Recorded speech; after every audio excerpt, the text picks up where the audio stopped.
Imagine staring at your hand. 5 fingers, skin, lines, and creases, all perfectly normal.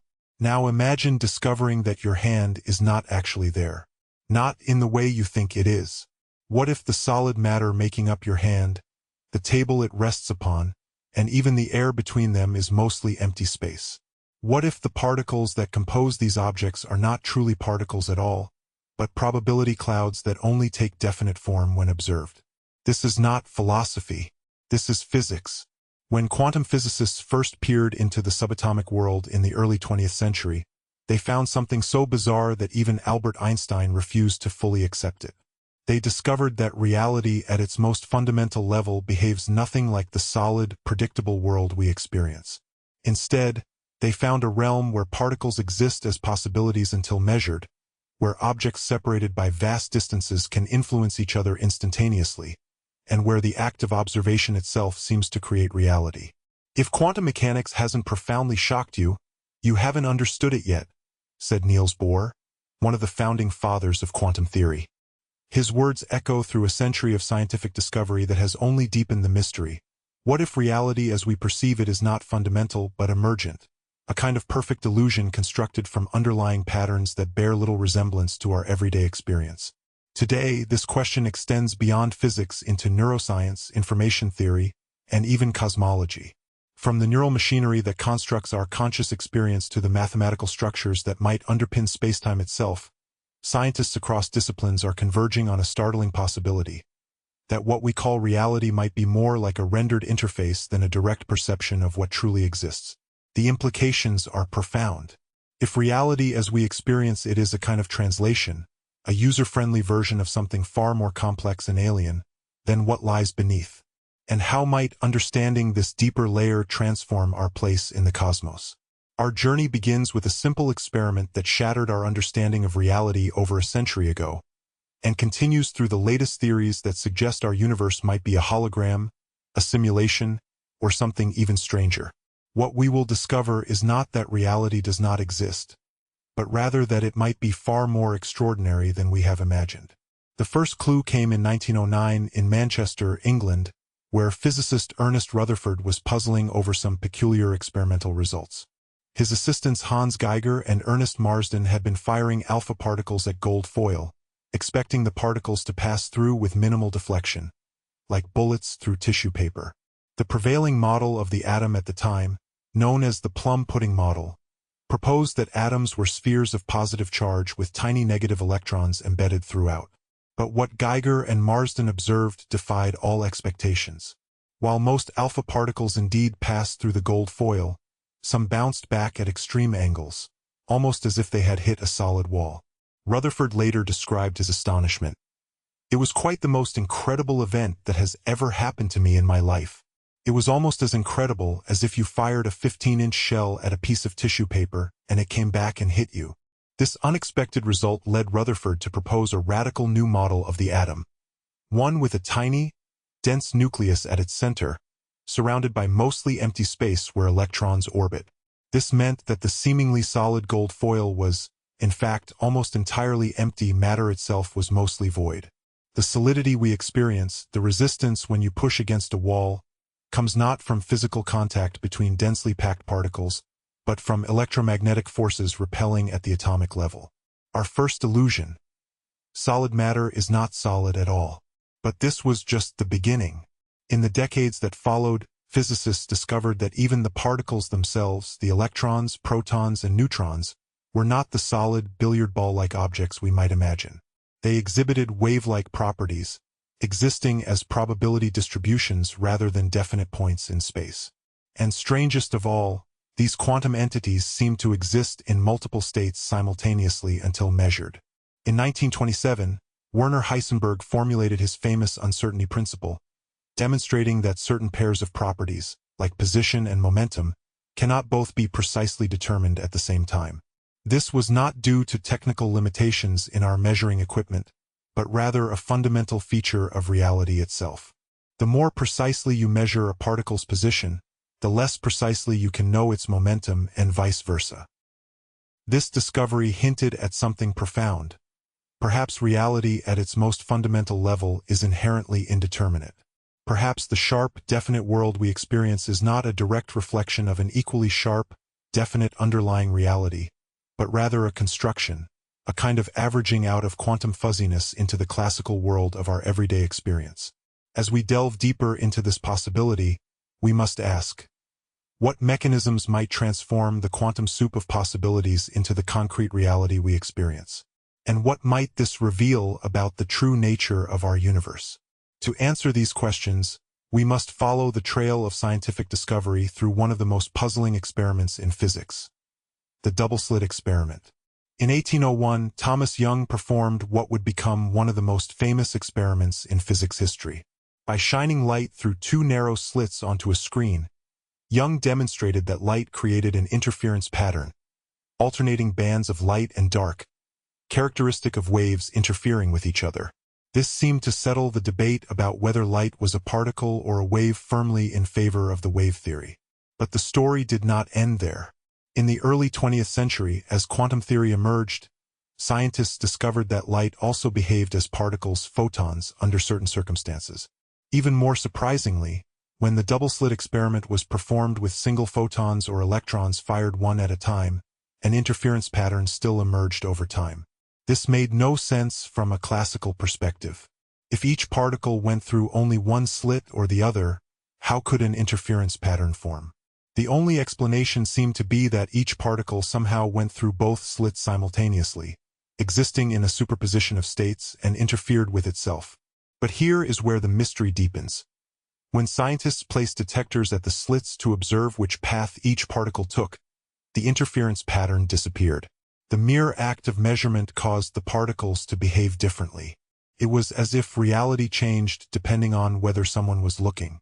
When we are not looking, the world is a quantum mechanical blur of possibilities, explains Dr. Rachel Keller, a quantum physicist at MIT. When we look, it resolves into definite states. Our observation seems to be creative in a fundamental way. This observation effect has been confirmed in increasingly sophisticated experiments. In the 1990s, researchers at the University of Innsbruck demonstrated that observation can determine the past behavior of photons. In their delayed choice quantum eraser experiment, the decision to measure or not measure which path the photon took was made after the photon had already passed through the slits. Yet this later decision still affected whether an interference pattern appeared. The implications are staggering.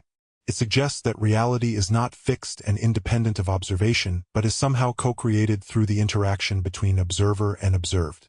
As physicist John Wheeler put it, no elementary quantum phenomenon is a phenomenon until it is a registered, recorded phenomenon. This raises profound questions about the nature of reality. If observation plays a role in determining what exists, then what is the status of unobserved phenomena? Does the moon exist when nobody looks at it? And what constitutes an observation anyway? Does it require consciousness, or simply physical interaction with the environment? These questions led to various interpretations of quantum mechanics, each with different implications for the nature of reality. The Copenhagen interpretation, championed by Niels Bohr, suggests that quantum systems exist in superpositions until measured, at which point they collapse into definite states. The many-worlds interpretation, proposed by Hugh Everett III, suggests that no collapse occurs. Instead, the universe branches into multiple realities, each containing one possible outcome of the measurement. Another interpretation, quantum decoherence, proposes that interactions between quantum systems and their environment cause them to lose their quantum behavior and appear classical. This might explain why we don't observe quantum superpositions in everyday life. Large objects consisting of many particles are constantly interacting with their surroundings, causing their quantum behavior to rapidly wash out. But perhaps the most radical interpretation comes from quantum information theory, which suggests that information, not matter or energy, might be the most fundamental aspect of reality. In this view, the physical world emerges from patterns of information, somewhat like how the 3D images we see on computer screens emerge from underlying binary code. This brings us to a startling possibility. What if the solid, continuous reality we experience is not a direct perception of what exists, but rather a kind of user-friendly interface, a translation of underlying quantum information into forms our evolved brains can process and use? Cognitive scientist Dr. Samuel Isaacs of Stanford University draws a compelling analogy. Consider how your computer's desktop works. When you see a blue folder icon, there's no actual blue folder inside your computer. The folder is just a user-friendly representation of complex electronic states and software commands that would be incomprehensible in their raw form. What if our perception of reality works the same way? What if solid objects, colors, sounds, and even space and time are just our brain's way of representing underlying patterns that are nothing like what we perceive? This perspective, sometimes called interface theory, suggests that our perceptions evolved not to show us the truth but to help us survive. Just as a desktop interface hides the computer's complex operations behind simple icons, our perceptual systems might hide the true complexity of reality behind the simplified constructs of everyday experience. Donald Hoffman, a cognitive scientist at UC Irvine, has used evolutionary game theory to demonstrate that organisms whose perceptions mirror objective reality will be outcompeted by organisms whose perceptions are tuned to fitness payoffs rather than truth. Evolution shapes our perceptions to hide reality and guide adaptive behavior, Hoffman explains. Space and time, as we perceive them, may be more like desktop icons than objective reality. If our perceptions are more like icons than accurate representations, what might the underlying reality, the source code of the universe, actually be? To explore this question, we must venture into even stranger territory: the holographic principle and the information-theoretic nature of reality. In the summer of 1975, physicist Jacob Bekenstein made a discovery that would eventually revolutionize our understanding of reality. Working on black hole physics, Bekenstein proposed that the entropy of a black hole, a measure of its disorder or information content, is proportional not to its volume, as one might expect, but to the area of its event horizon. This seemingly technical observation would later blossom into a profound insight about the nature of space, time, and information. Building on Bekenstein's work, theoretical physicist Leonard Susskind developed what became known as the holographic principle. The principle suggests that all the information contained within any region of space can be encoded on the boundary of that region. Just as a two-dimensional hologram can create the illusion of a three-dimensional image, our three-dimensional reality might be encoded on a two-dimensional surface. If the holographic principle is correct, explains Susskind, then space itself is a kind of illusion. The fundamental description of reality would not include our familiar notion of space at all. This idea received dramatic support in 1997 when Juan Meldacena, a physicist at the Institute for Advanced Study, discovered a concrete mathematical relationship between a gravitational theory in a space with extra dimensions and a quantum field theory without gravity on the boundary of that space. This relationship, known as the AD/CFT correspondence, provided a working example of holography and has since become one of the most studied topics in theoretical physics. The implications are profound. If our three-dimensional reality can be fully described by information on a two-dimensional boundary, then space itself, one of our most basic experiences, might not be fundamental. Instead, space could emerge from more basic entities, perhaps pure information or quantum entanglement. Space is doomed, declared Nima Arkani Hamed, a prominent theoretical physicist, referring to the growing evidence that space and time may not be fundamental components of reality, but emergent properties arising from deeper mathematical structures. This perspective aligns with recent research in quantum gravity, where physicists like Sean Carroll and Grant Jensen have explored the possibility that space-time itself emerges from quantum entanglement. In this view, the mysterious phenomenon where particles become correlated regardless of distance, what Einstein called spooky action at a distance, might actually be the fundamental glue from which space itself emerges. We used to think space was a stage on which physics plays out, explains Dr. Jensen. Now we're discovering that space itself might be constructed from quantum entanglement. The connections between things might be more fundamental than their locations. If space itself is emergent rather than fundamental, what about time? Here, too, theoretical physics suggests our intuitive understanding might be an illusion. Einstein's theory of relativity already showed that time is relative. It flows at different rates for observers moving at different velocities or experiencing different gravitational fields. But some theories go further, suggesting that time might not flow at all. Physicist Julian Barber has proposed that time is not a river carrying us from the past to the future, but rather a landscape of nows, complete configurations of the universe, that exist all at once. Our experience of time's passage would then be an illusion created by our consciousness connecting these static configurations. Time does not exist as we think it does, argues Barber. The universe is not a movie playing out. It's more like a photograph album full of still frames. The flowing movie is created in our minds. This view resonates with insights from certain interpretations of quantum mechanics, particularly the Wheeler-DeWitt equation, which suggests that at the fundamental level of quantum gravity, time disappears completely. The universe as a whole would be timeless, with our experience of temporal flow emerging only at larger scales. If both space and time are not fundamental but emergent, constructed from deeper patterns of information or quantum entanglement, then our entire experience of reality as objects existing in space and evolving through time might be a kind of perceptual interface rather than a direct connection to fundamental reality. This brings us to an even more radical possibility, that reality as we know it might be a simulation or computation. While popularized by science fiction like The Matrix, the simulation hypothesis has been seriously considered by philosophers and physicists alike. Oxford philosopher Nick Bostrom formalized the argument in 2003, noting that if advanced civilizations could create detailed simulations of conscious beings, and if they would create many such simulations, then statistically speaking, we are more likely to be simulated beings than biological ones. The argument is not that we are necessarily in a simulation, but rather that it's a possibility we cannot dismiss out of hand. From a physics perspective, there are intriguing parallels between our universe and computational systems. The finite speed of light, the quantized nature of energy, and the uncertainty principle all impose limits on how much information can be processed in any region of spacetime, similar to how computational resources limit the detail and scope of video game worlds.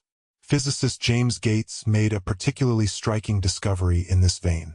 While working on supersymmetry theories, he found certain error-correcting codes, the same codes used to correct errors in digital transmissions, embedded in the mathematical structures that might describe the fundamental fabric of reality.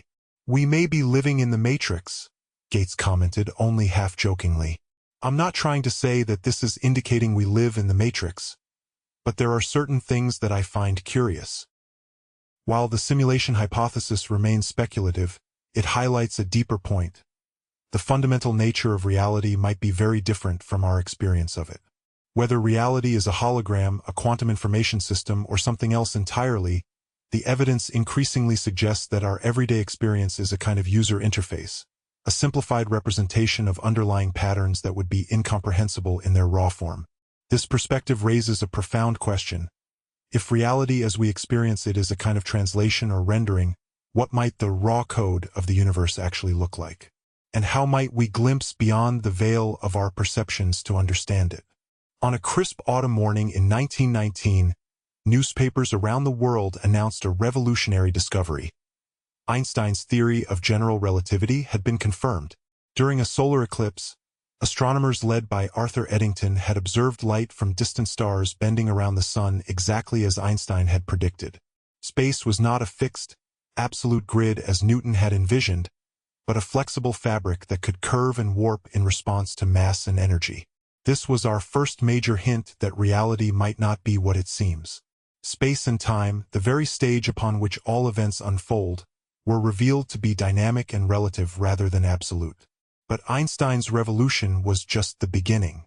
As we've seen, quantum mechanics subsequently revealed a subatomic realm of probabilities rather than certainties, and more recent theories suggest that space and time themselves might emerge from deeper structures. To understand how radical these insights are, consider how we typically experience reality. We perceive objects with definite properties occupying specific locations in three-dimensional space. These objects persist through time, changing only in response to forces acting upon them. Events have definite causes preceding them in time, and information cannot travel faster than light. Yet almost every aspect of this intuitive picture has been challenged by modern physics. Objects don't have definite properties until measured. Quantum particles exist in superpositions of states, with properties like position and momentum described by probability waves rather than definite values. Locations aren't as definite as they seem.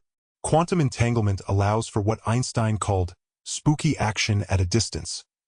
Particles can remain connected across vast distances, with changes to one instantaneously affecting the other. The present moment isn't universal.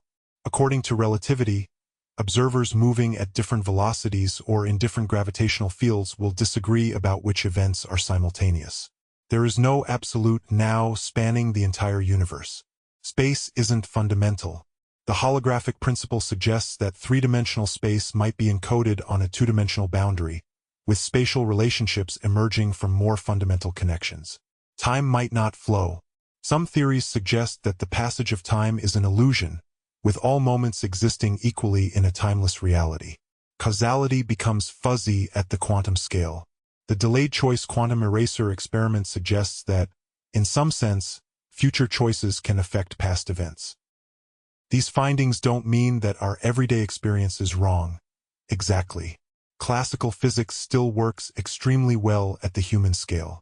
But they do suggest that our familiar reality is more like a special case, a particular view that emerges under certain conditions, rather than the fundamental nature of things.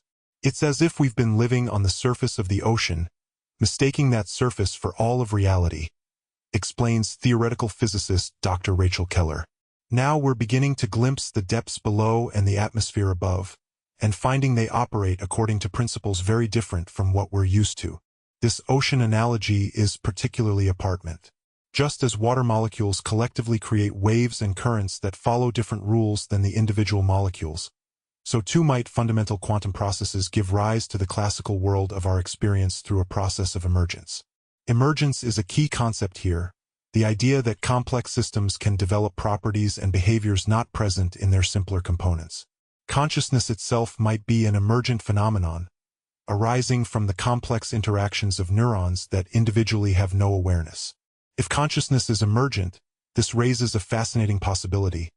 Perhaps our subjective experience, the way reality feels to us, is less a window onto reality than a highly processed model created by our brains. After all, everything we experience comes to us through the filter of our sensory systems and neural processing. Neuroscientist Anil Seth puts it this way: we don't just passively perceive the world, we actively generate it.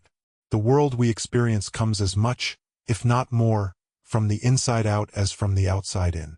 Our brains, operating with limited resources inside our skulls, cannot possibly process all the information available in our environment.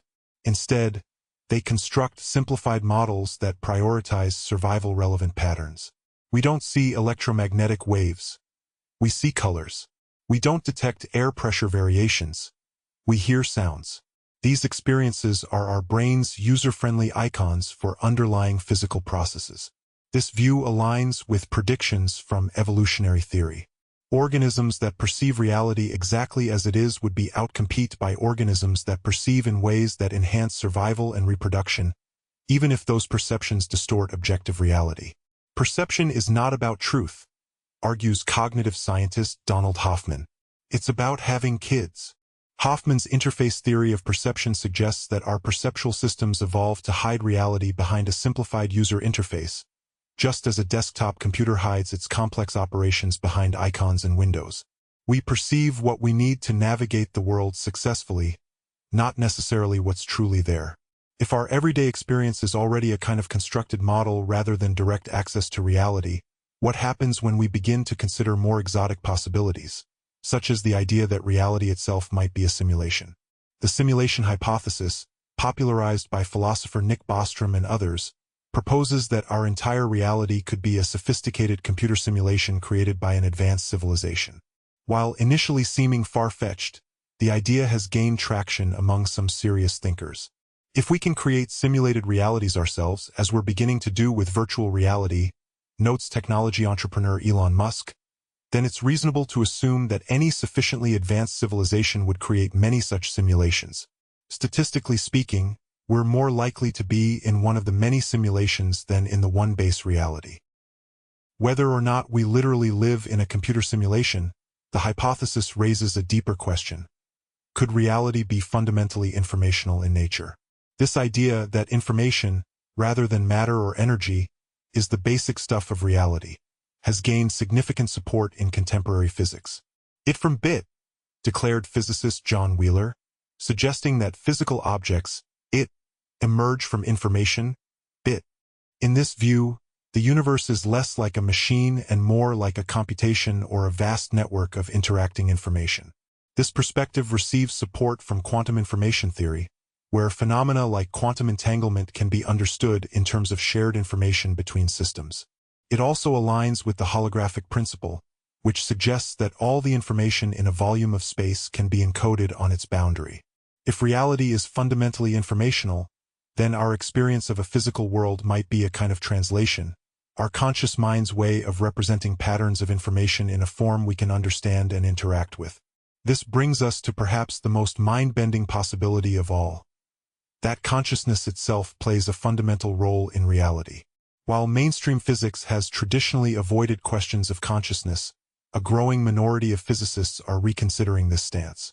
The measurement problem in quantum mechanics, the question of why quantum systems seem to exist in multiple states simultaneously until observed, has led some to propose that consciousness might be involved in the transition from quantum possibilities to classical actualities.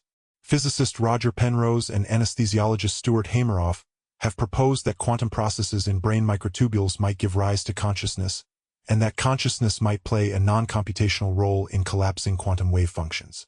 While their specific theory remains controversial, the broader question of consciousness's role in reality has gained traction. Some theorists, like philosopher David Chalmers and physicist John Wheeler, have suggested versions of participatory idealism, where consciousness and physical reality are both fundamental and interacting aspects of a unified reality. The universe could not exist without conscious minds to perceive it, proposes this view, echoing the ancient philosophical question: if a tree falls in a forest with no one to hear it, does it make a sound? Rather than being a mere product of physical processes, consciousness might be an intrinsic aspect of reality itself, perhaps even the canvas upon which the physical world is painted. This brings us full circle to our original question: why might reality be a perfect illusion? The answer emerging from modern science is multifaceted and profound. Reality might be a perfect illusion because what we experience as solid matter is mostly empty space with forces creating the illusion of solidity. It might be an illusion because the definite properties we perceive emerge from quantum indefiniteness through decoherence and measurement. It might be an illusion because space and time themselves could be emergent properties rather than fundamental aspects of reality. It might be an illusion because our perceptions evolved to enhance survival, not to represent truth. And it might be an illusion because consciousness itself could be fundamentally involved in creating the reality we experience. These possibilities don't mean that nothing exists or that everything is an illusion in the sense of being unreal. Rather, they suggest that reality might be more like a shared dream, consistent, rule-governed, and intersubjectively valid, but nevertheless constructed through processes that bear little resemblance to our everyday experience. As we continue to probe these mysteries, we face a new frontier where physics, neuroscience, information theory, and philosophy converge. The question is no longer just what reality is made of, but how it is structured, how it emerges, and how we participate in its creation. The line between observer and observed, once thought to be absolute, has become increasingly blurred. Quantum experiments reveal that the act of measurement affects what is measured. Cognitive science shows that perception actively constructs rather than passively receives information. And theories of quantum gravity suggest that space itself might emerge from patterns of quantum entanglement. These converging lines of evidence point to a startling conclusion. We are not merely observers of reality, but participants in its creation. Not in a simplistic mind over matter sense, but in a deeper way where the distinction between mind and matter, between subjective and objective, may not be as fundamental as we once thought. This participatory view of reality has profound implications. If consciousness and physical reality are deeply intertwined, then the study of one necessarily involves the study of the other. The hard sciences and the study of subjective experience may be different approaches to understanding the same unified reality. The separation of mind and matter might be our first and most persistent illusion, suggests Dr. Samuel Isaacs. Not because everything is mental, nor because consciousness is merely physical, but because reality might transcend this distinction altogether. This perspective offers a new way of understanding ancient philosophical questions. The mind-body problem, how physical brains give rise to subjective experience, might be reconceived. Perhaps consciousness doesn't arise from physical processes but is a fundamental aspect of reality that becomes localized and individualized in physical systems of sufficient complexity. Similarly, the hard problem of consciousness, why physical processes feel like anything at all, might be approached differently. If consciousness is as fundamental as physical properties, then the question becomes not how matter gives rise to consciousness, but how universal consciousness becomes individuated in particular physical systems. These ideas remain speculative, but they highlight how fundamentally our understanding of reality has shifted. We have moved from a mechanical universe of solid objects with definite properties to a participatory universe where boundaries between observer and observed, between mind and matter, are fluid and perhaps even illusory. What does this mean for our everyday lives? Does it make a practical difference if reality is fundamentally different from how we perceive it? At one level, the answer is no. We still need to navigate the world as we experience it, dealing with apparently solid objects, sequential time, and other people who seem separate from ourselves. The rules of classical physics still apply extremely well at the human scale, and our evolved perceptions still serve their purpose in helping us survive and reproduce. But at another level, the implications are profound.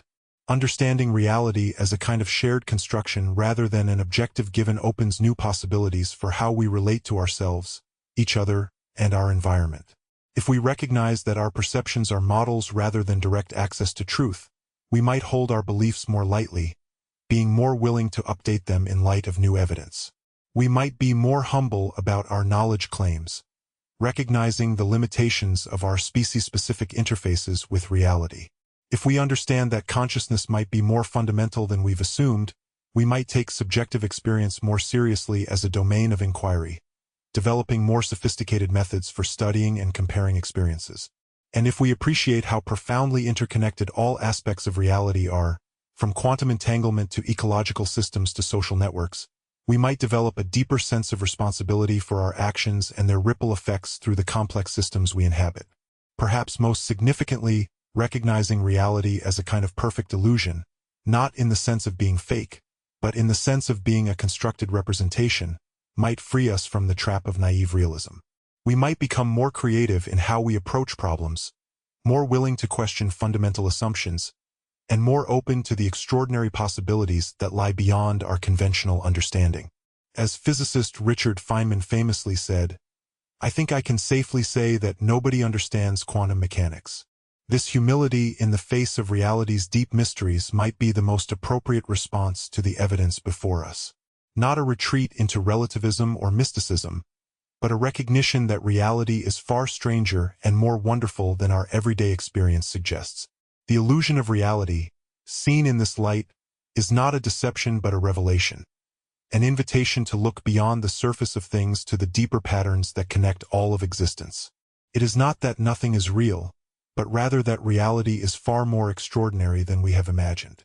We began our exploration with a paradox: the solid hand that is not solid, the particles that are not quite particles, the observations that seem to create what they observe. We've journeyed through quantum mysteries, holographic principles, and the neuroscience of perception to consider the possibility that reality as we experience it might be a kind of perfect illusion, not false but constructed, not arbitrary, but shaped by evolution and the fundamental patterns of the cosmos. What emerges from this journey is not nihilism or solipsism, but rather a more nuanced understanding of our place in the universe. If reality is partly constructed through our participation, then we bear a profound responsibility for the world we help to create. The ancient Greeks distinguished between two words for time: chronos, the sequential ticking of the clock, and kairos, the right or opportune moment. Perhaps we can make a similar distinction regarding reality. There is reality as measured and modeled by science, objective, third-person, and increasingly strange as we probe deeper. And there is reality as lived, subjective, immediate, and imbued with meaning. These are not competing realities but complementary aspects of a unified whole. The scientific picture gives us explanatory power and technological capabilities. The lived experience gives us meaning, value, and the felt quality of existence. Both are essential, and neither is complete without the other. As we stand at this frontier of understanding, we face a choice in how we relate to the mystery of existence. We can cling to the comfortable illusion of naive realism, insisting that reality must conform to our everyday expectations. Or we can embrace the adventure of discovery, following the evidence wherever it leads, even as it challenges our most basic assumptions. The latter path requires courage. It means acknowledging the limitations of our knowledge while continuing to seek greater understanding. It means holding seemingly contradictory ideas in creative tension rather than demanding premature resolution. And it means recognizing that we are not passive observers but active participants in the unfolding of reality. This participatory view of reality offers a middle path between two extremes. On one hand, it avoids the cold determinism that reduces consciousness to a mere epiphenomenon in a mechanistic universe. On the other, it avoids untethered subjectivism that disconnects from the intersubjective reality we share. Instead, it suggests a reality that is neither purely objective nor purely subjective, a reality that emerges through the interplay of consciousness and the patterns it perceives and co-creates. In this view, the universe is not a thing but a process, not a noun but a verb, continually coming into being through the participation of all its constituents, including us. The most incomprehensible thing about the world is that it is comprehensible, Einstein once remarked. Perhaps this comprehensibility is a clue. Perhaps the reason mathematics can describe physical reality so effectively is that reality itself has an informational or mathematical structure. Perhaps the reason our minds can grasp the cosmos is that mind and cosmos are not as separate as they appear. If reality is indeed a perfect illusion, a constructed interface rather than an unmediated perception, then the question becomes not, what is reality really like? But, how can we relate to reality in ways that enhance understanding, well-being, and responsible action? This shift from metaphysical certainty to practical wisdom may be the most important outcome of our scientific journey.